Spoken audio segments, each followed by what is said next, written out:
Assalamualaikum warahmatullahi wabarakatuh. Teman-teman, kembali lagi di channel YouTube saya, Khairun Imam. Gimana nih kabar kalian, para ternak Mulyono dan juga anak-anak jenderal? Semoga kita semua selalu diberi kesehatan, kemudahan, dan juga rezeki yang berlimpah dari Yang Maha Kuasa, teman-teman. Nah, di video kali ini kita akan melihat bagaimana skakmat yang dilakukan oleh Opung Luhut Binsar Panjaitan, Ketua Dewan Ekonomi Nasional, terhadap gerakan-gerakan mahasiswa Indonesia gelap, kabur aja dulu. Waduh, ini skakmat Opung Luhut sangat pedas, teman-teman. Sangat-sangat epic. Waduh, ini otomatis bisa membungkam mulut-mulut para pembenci yang menunggangi aksi-aksi mahasiswa. Orang-orang yang mungkin merumuskan, memprovokasi mahasiswa untuk turun aksi. Indonesia gelap, adili Jokowi, dan lain sebagainya. Oke teman-teman, sebelum kita mulai videonya, jangan lupa like, subscribe, dan share. Dan tanpa perlu berlama-lama lagi, mari kita mulai videonya berikut ini.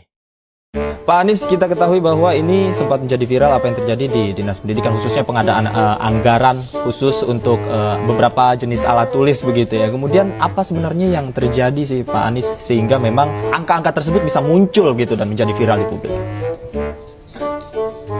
Ya, jadi begini,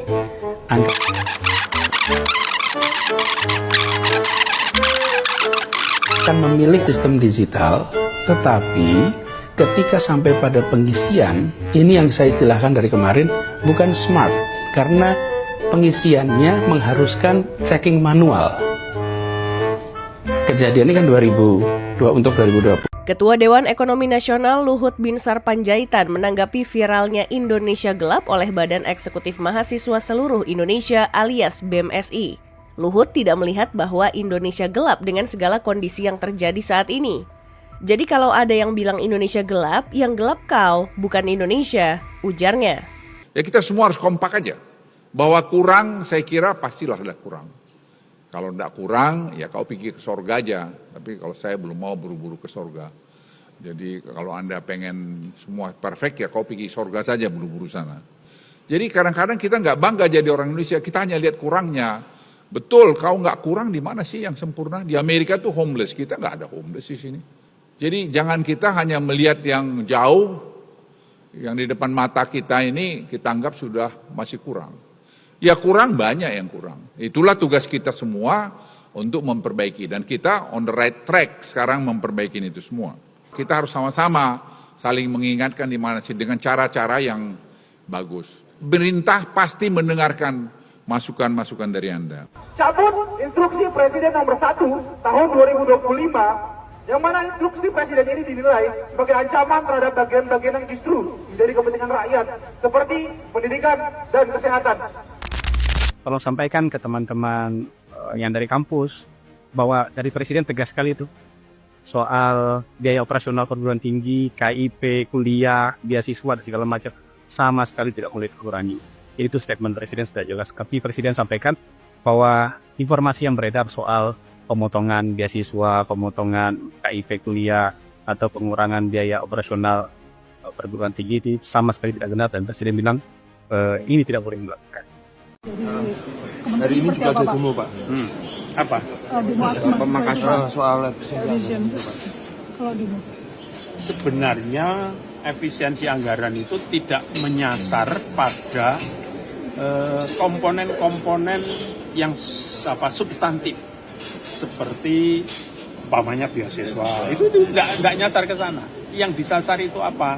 Umpamanya satu perjalanan dinas, kemudian seremonial, kegiatan-kegiatan yang bersifat seremonial, hal-hal yang seperti begitu-begitu, itulah yang dikurangi, gitu loh ya. Jadi itu yang disampaikan Pak Menteri terakhir begitu, sehingga tidak boleh ada mahasiswa yang drop out gara-gara ada pengaruh, dan ini karena memang tidak akan pengaruh. Pak, berarti aman ya Pak ya? Beasiswa KIPK untuk aman jaya, aman jaya. Baru saja 100 hari Prabowo kerja jadi Presiden Republik Indonesia.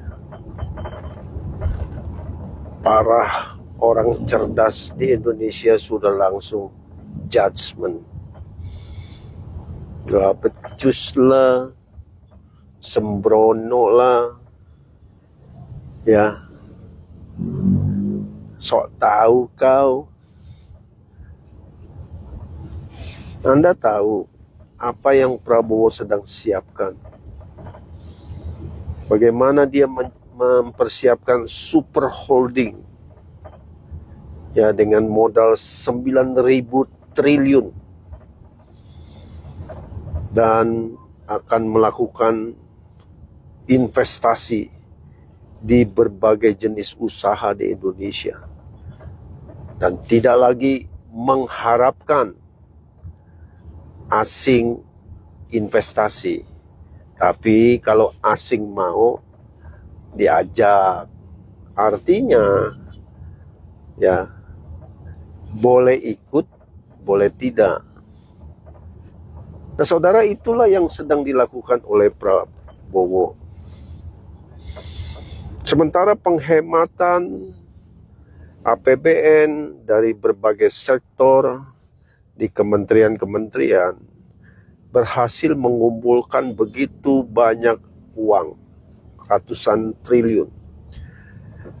Paling tidak untuk bisa menghandle makan gratis, ya, memberikan pendidikan dan kesehatan, itu yang paling penting. Nah, sementara adik-adik mahasiswa ini sudah langsung demo sana sini, tidak mempelajari, sementara orang baru bekerja. Dan anehnya, di dalam agenda demo-demo itu ada tuntutan-tuntutan terhadap apa yang sedang dikerjakan oleh Prabowo dan kebijakan-kebijakannya. Tapi ada juga tuntutan adili Jokowi. Nah, ini yang tidak relevan. Oleh sebab itu tidak bisa disalahkan kalau saya sebagai silent majority mengatakan adik-adik mahasiswa ini ditunggangi oleh orang-orang, bahkan mungkin asing di belakangnya. Makanya adik-adik mahasiswa, kalau mau demo, agendanya yang jelas, ya, dan tepat sasaran supaya dihargai. Itu saja. Ya, jangan salah ya, jangan mau ditunggangin ya, Dek. Tagar Indonesia gelap. Suka-suka kalian aja buat tagar. Indonesia gelap, Garuda biru, Indonesia gelap. Ya, gelap buat para koruptor. Gini loh, anak-anak atau adik-adik mahasiswa. Bagus memang kalian itu harus kritis terhadap bangsa ini. Semasa kami juga mahasiswa, kami itu gairahnya seperti kalian, semangatnya seperti kalian. Menggebu-gebu memang. Ingin saya katakan satu hal. Menurut kalian, hal yang paling mendasar yang membuat negeri ini terpuruk apa? Korupsi, koruptor. Kenapa pemerintah melakukan efisiensi? Dan ini salah satu merupakan cara untuk menutup celah koruptor, minimal untuk mempersempit ruang untuk melakukan korupsi. Oke lah, andai kata Inpres nomor 1 2025 ini batal, terus dana-dana itu juga dikorupsi, gimana dong? Tambah parah bukan? Begini, kalau memang kalian adik-adik mahasiswa ini benar-benar mewakili masyarakat, ayo demo habis-habisan buat supaya undang-undang perampasan aset koruptor itu segera disahkan. Kita dukung kalian habis-habisan, sebab inilah yang sangat dibutuhkan masyarakat saat ini. Saya yakin kalian tahu kok bahwa pemerintah melakukan efisiensi belanja non-prioritas, belanja perlengkapan kantor yang tidak penting, kegiatan-kegiatan, rapat-rapat, seremoni yang dilakukan di hotel-hotel atau tempat-tempat mewah. Masuk koordinasi-koordinasi yang berulang-ulang, kunjungan kerja atau studi banding ke luar kota atau bahkan ke luar negeri. Saya yakin kalian tahu kok ini. Dan pertanyaannya, sebenarnya kalian demo untuk kepentingan siapa? Sementara Pak Prabowo jelas dalam instruksinya mengarahkan seluruh kementerian lembaga untuk fokus pada kegiatan kinerja pelayanan kepada masyarakat. Tolonglah jangan sampai ada kesan kalian itu demo by order. Mari adik-adik, jangan kalian rusak bangsa kalian yang akan diwariskan untuk kalian juga. Oke? Saya selalu. Salam santuy. Nah, sekarang benar Pak Prabowo memerintahkan untuk melakukan efisiensi. memerangi inefisiensi. Menurut saya tidak salah, betul, gitu ya. Kemudian dari situ pemerintah melakukan yang disebut pemangkasan anggaran yang jumlahnya cukup besar karena 10% dari total government spending, yaitu 306 triliun. Pertama, penglihatan saya seperti ini. Berarti APBN 2025 yang jumlahnya 3.600 triliun yang dibuat oleh pemerintahan Presiden Jokowi, ketika dijalankan baru 3-4 bulan, dia anggap tidak mungkin dijalankan dengan konstruksi seperti itu. Artinya apa? Pak Prabowo harus melakukan perubahan. APBN 2025 produk dari pemerintahan Presiden Jokowi. Dan itu boleh, itu sah. Saya juga begitu dulu tahun 2004. Nah, oleh karena itu menurut saya itu hak Pak Prabowo untuk melakukan penyesuaian dan perubahan. Yang saya senang hari ini, saya mendengar hari-hari terakhir ini pemerintah bersama DPR mulai bekerja. Kalau diubah seperti apa perubahannya? Kalau dilakukan pemangkasan, pemangkasannya sebesar apa? Untuk sektor apa? Untuk kementerian apa? Pusat dan daerah seperti apa juga? Saya suka. Mengapa saya suka? Pertama, pemerintah dan DPR tidak melanggar konstitusi. Sebab APBN itu dibuat oleh Presiden dan DPR. Begitu bunyinya Undang-Undang Dasar. Kalau tiba-tiba pemerintah mengubah sendiri atau DPR mengubah sendiri, melanggar konstitusi. Nah, dengan duduk bersama ini bagus, wonderful. Artinya nanti apapun yang disepakati, that's it. Karena sah menurut Undang-Undang Dasar dan Pak Prabowo tidak salah karena proses ini sedang berlangsung.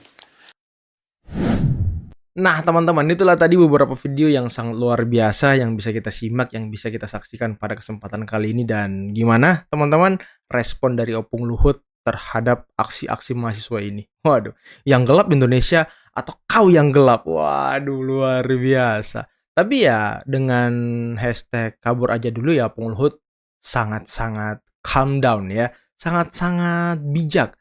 Tunggu aja dulu, Prabowo kan baru 100 hari. Tapi emang teman-teman, Prabowo baru 100 hari sudah dituntut untuk mensejahterakan seluruh rakyat Indonesia, kan belum bisa gitu. Tunggu setahun 2 tahun, lihat bagaimana pergerakan kebijakan Pak Prabowo, lihat manfaat dari efisiensi anggaran yang dilakukan oleh Pak Prabowo. Lagian kan efisiensi anggaran ini semuanya tetap berjalan normal.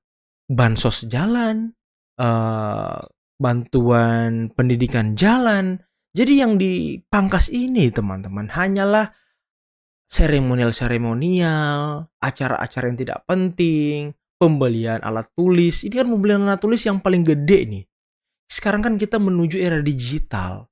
Saya curiganya ya pembelian alat tulis ini yang angkanya gede, ya itu yang dimainkan sama orang-orang ini nih, birokrat-birokrat yang kata Pak Prabowo, raja-raja kecil ini yang sudah puluhan tahun mungkin menikmati markup anggaran dari ya perjalanan dinas, ATK dan segala macam teman-teman. Nah ini yang ingin diberangus oleh Pak Prabowo Subianto, ingin mengalihkan anggaran-anggaran itu untuk masyarakat agar bisa langsung dirasakan oleh masyarakat, makan bergizi gratis, untuk penguatan ekonomi dan antara.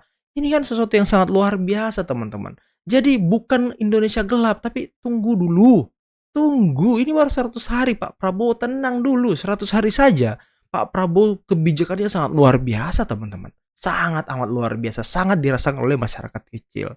Tapi gimana menurut kalian? Coba komen di bawah ya. Dan mungkin cukup sekian dulu video kali ini. Jangan lupa teman-teman like, subscribe, dan share videonya. Akhir kata, billahi taufiq wal hidayah. Wassalamualaikum warahmatullahi wabarakatuh.